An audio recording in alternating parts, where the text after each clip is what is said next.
यदि आप प्रगति पथ से कोई पेड कंटेंट लेना चाहते हैं, पथ पब्लिकेशन की बुक लेना चाहते हैं, जैसे बीएड एमसीक्यू की बुक लेना चाहते हैं, ये आपको दिख रही है, या फिर आप हमसे असाइनमेंट बनवाना चाहते हैं, या फिर बीएड के किसी प्रकार के नोट्स लेना चाहते हैं, डिग्री डिप्लोमा या कुछ जो भी आपको रिक्वायरमेंट है जो यहाँ पर लिखा हुआ है पे हमें मैसेज कर सकते हैं या फिर इस पर फोन।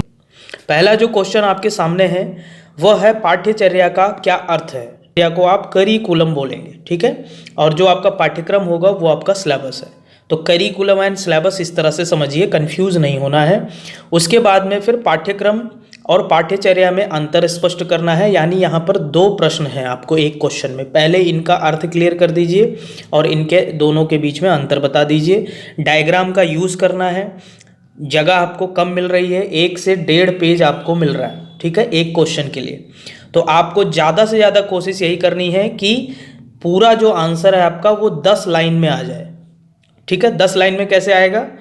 1 या 2 लाइन में आपकी भूमिका हो जाए, इंट्रो हो जाए, उसके बाद में आपकी 2 ही लाइन में कंक्लूजन हो जाए, यानी आपके पास बच गया 6 लाइन। 6 लाइन में आपको मेन बॉडी करना है। मेन बॉडी में जितना डायग्राम बना सकें, जितना इनोवेशन कर सकें, ज़्यादा से ज़्यादा कीजिए।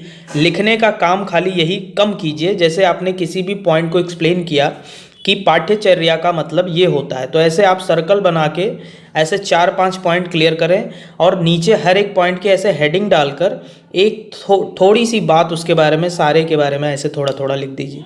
बस इतना ही कंसाइज काम करना है, ज़्यादा कुछ नहीं करना है, ठीक है। उसके बाद ये क्वेश्चन हो गया। अब यहाँ पर जो दूसरा क्वेश्चन मैं आपको समझाना चाहता हूँ वो प्रश्न यह है कि पाठ्यक्रम को देखो, पाठ्यचर्या से आपको कई तरह के प्रश्न पूछे जा सकते हैं। तो हर एक एस्पेक्ट्स को आपको पकड़ के चलना है, क्योंकि यहाँ से किसी भी तरह का क्वेश्चन निकलेगा। जैसे पाठ्यक्रम को कैसे सुधारा जाए ये भी पूछ लेंगे। मतलब क्वेश्चन तो वही रहेगा कि पाठ्यचर्या का क्या अर्थ है, उसके बीच संबंध बताइए। बस संबंध की जगह सुधार भी पूछ सकते हैं और साथ ही साथ फिर आपसे परिभाषा भी पूछ सकते हैं, आवश्यकता भी पूछ सकते हैं और महत्व भी पूछ सकते हैं, ठीक है। ये काफ़ी दोनों करीब की चीज़ है। तो इस तरह से पूरा पाठ्यक्रम एक बार पढ़ लीजिए। मतलब पाठ्यक्रम का मतलब है कि पाठ्यक्रम वाले टॉपिक को पूरा पढ़ लीजिए, ठीक है। और उसका आवश्यकता, महत्व, परिभाषा, सुधार कैसे हो, यानी सारे डायमेंशन उसके देख लीजिए, क्योंकि ये क्वेश्चन एकदम रखा है एग्जाम में।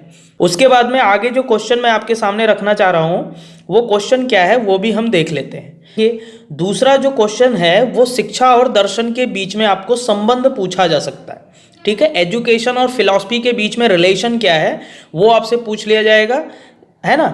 और उसी के साथ साथ आपसे जोड़कर या तो आदर्शवाद, या तो प्रकृतिवाद, या तो व्यवहारवाद, जिसको प्रयोजनवाद को, तो इसमें से आपका एक क्वेश्चन एकदम रखा हुआ है, ठीक है।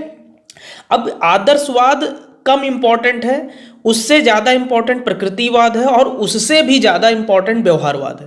तो ये इंपॉर्टेंसी के हिसाब से आपको तैयार करना है। अगर आप आदर्शवाद से 2 लाइन तैयार कर रहे हो, एकदम कंसाइज तैयार करना है यार, एकदम कंसाइज करना है। 2 लाइन अगर यहाँ से तैयार कर रहे हो तो 3 लाइन यहाँ से कर लो और 5 लाइन यहाँ से कर लो। मतलब इंपॉर्टेंसी के हिसाब से कंटेंट को पढ़ना है। Important, very important, most important. उसके बाद आगे जो क्वेश्चन है, मैंने यहाँ पर एक चीज़ आपको साफ साफ ये बताने का प्रयास किया है कि इनके सारे एस्पेक्ट्स को आपको देखना है। जैसे आदर्शवाद क्या है, किसने परिभाषा दी, इसके अंतर्गत क्या आएगा, थोड़ा थोड़ा देखना है बस, है ना। एकदम पढ़ना नहीं है पेज को, ऐसे टू द पॉइंट, ये था वो था वो था वो था, ऐसे देख के छोड़ देना है, ठीक। और इसका एक शॉर्ट नोट बना लेना है अपने, जो है कहीं पेज में ऐसे कॉपी में ऐसे छोटा सा शॉर्ट नोट बना लो, डायग्राम बना बना के, ताकि एग्जाम में उसको रिवाइज करो। और ये दिमाग में रखो यही तो आने वाला है भाई, फिर इसको रिवाइज कर दो। देखो आगे जो आ सकता है वो क्या क्या आ सकता है। राष्ट्रीय एकता को बढ़ावा देने में शिक्षा की भूमिका क्या है, इसके आने की संभावनाएं हैं, ठीक है। 50 या 60% बोल सकता हूं मैं, आ सकता है, ठीक है। फिर ये क्वेश्चन है औद्योगिकीकरण और शिक्षा का विस्तृत वर्णन करो, या इसके बीच में संबंध पूछ सकता है, या ये पूछ सकता है शिक्षा के द्वारा कैसे औद्योगिकीकरण होगा। मतलब इस टॉपिक पे क्वेश्चन पूछने की संभावना है इस वाले टॉपिक पे। बाकी ये मैंने आपको बताया।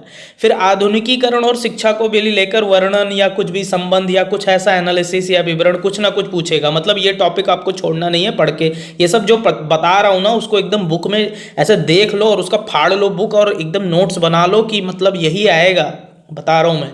संस्कृति और समाज के संबंध, ये आप देख लो कि संस्कृति समाज में संबंध क्या है, संस्कृति होती क्या है, समाज होता क्या है, किसने संस्कृति के बारे में 2-4 फिलोसफर के नाम देख लो, समाज के देख लो, शिक्षा और पाठ्यक्रम के उद्देश्य के बीच में संबंध क्या है। इतने क्वेश्चन आपसे पूछे जाने की संभावना है। अब आप हर एक क्वेश्चन से करो क्या, खाली 5 से 6 शॉर्ट नोट तैयार कर लो, ठीक है। जैसे 6 पॉइंट यहाँ से तैयार कर लिया आपने, 6 पॉइंट यहाँ से तैयार कर लिया, ऐसे 6-7 कर लो, क्योंकि भाई 10 ही लाइन तो मिल रहे हैं लिखने को, ज़्यादा पढ़ने का मतलब ही क्या है जब ज़्यादा लिखना ही नहीं है ना। बस इस तरह से आपको काम करना है। उसके बाद कुछ क्वेश्चन आगे मैं बता रहा हूँ। देखो शॉर्ट नोट तो मैं बार बार बताता आया हूँ भैया, शॉर्ट नोट का कोई सब्स्टिट्यूट नहीं है। आप कितने भी बुक्स पढ़ लो, कुछ भी कर लो, बट शॉर्ट नोट का कोई सब्स्टिट्यूट नहीं है। ये आपको बहुत मदद करता है, बहुत ज़्यादा मदद करता है। इसीलिए हमेशा की नोट्स की बात की जाती है, फुट नोट की बात की जाती है, समझे। तो ये कर लेना। उसके बाद में बौद्धकालीन शिक्षा से एक प्रश्न पक्का रखा हुआ है। अब कैसे भी पूछे, ये क्वेश्चन हूबहू भी आ सकता है, थोड़ा बहुत इधर उधर हो सकता है, बट बौद्धकालीन से आएगा क्वेश्चन। तो यहाँ पे मैंने जो गेस किया है, बौद्धकालीन शिक्षा का वर्णन करना है, उसके साथ साथ उस शिक्षा की विशेषता बतानी है जो बौद्ध की थी, और उसके साथ उनकी शिक्षा की वजह से जो हमारी आधुनिक शिक्षा है उस पर क्या उन्होंने फर्क डाला, मतलब क्या कुछ हम उनके आधुनिक शिक्षा को आज पालन कर रहे हैं। जैसे महात्मा गांधी जी के कई बातों को आज हम पालन कर रहे हैं, अनुसरण कर रहे हैं। चाणक्य जी के कई बातों को पॉलिटिक्स में इम्प्लीमेंट किया जाता है। टैगोर जी की कई बातों को नेशनल इंटरेस्ट में इम्प्लीमेंट किया जाता है ना। गांधी जी भी नेशनल और इंटरनेशनल इंटरेस्ट में उनको लगाया जाता है। तो कहने का मेरा ये मतलब है कि क्वेश्चन ऐसे आपसे पूछे जा सकते हैं, ठीक है। एनालिटिक टाइप के लॉन्ग आंसर ही आ रहे हैं, आपको शॉर्ट आंसर आ नहीं रहे, तो यहाँ से आ सकता है, ठीक है। उसके बाद में ये मुख्य देन वगैरह आपको लिखना है। उसके बाद में फिर वैदिक कालीन से भी क्वेश्चन आएंगे। अब कैसे पूछेगा, देखो या तो आपसे सीधा पूछ लेगा कि वैदिक कालीन से आप क्या समझते हैं, थोड़ा विश्लेषण कीजिए, या उनकी शिक्षा व्यवस्था बताइए, ये भी आपसे पूछ सकते हैं। जैसे बौद्ध की पूछे ऐसे ये पूछ सकते हैं। बट ये भी पूछ सकते हैं कि वैदिक कालीन और बौद्धकालीन शिक्षा के प्रणाली की तुलनात्मक विवेचना कीजिए। एग्जामिनर होता है बड़ा चालाक, तो वो सोचता है कि एक ही क्वेश्चन में बच्चे से दो चीजें पूछो, है ना। तो कोशिश उसकी ये रहती है कि क्वेश्चन कम रहे बट पूछा ज़्यादा जाए।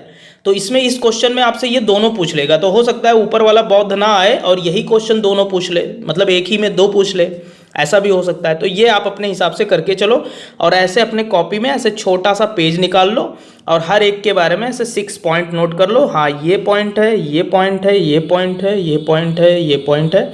और ज़रूरत के हिसाब से क्रिएटिविटी करो। कुछ नहीं आता ऐसे सर्कल बना के क्रिएटिविटी करो, ऐसे कर दो, मतलब कुछ इनोवेशन करो। बिना इनोवेशन के आपकी कॉपी अलग नहीं होगी।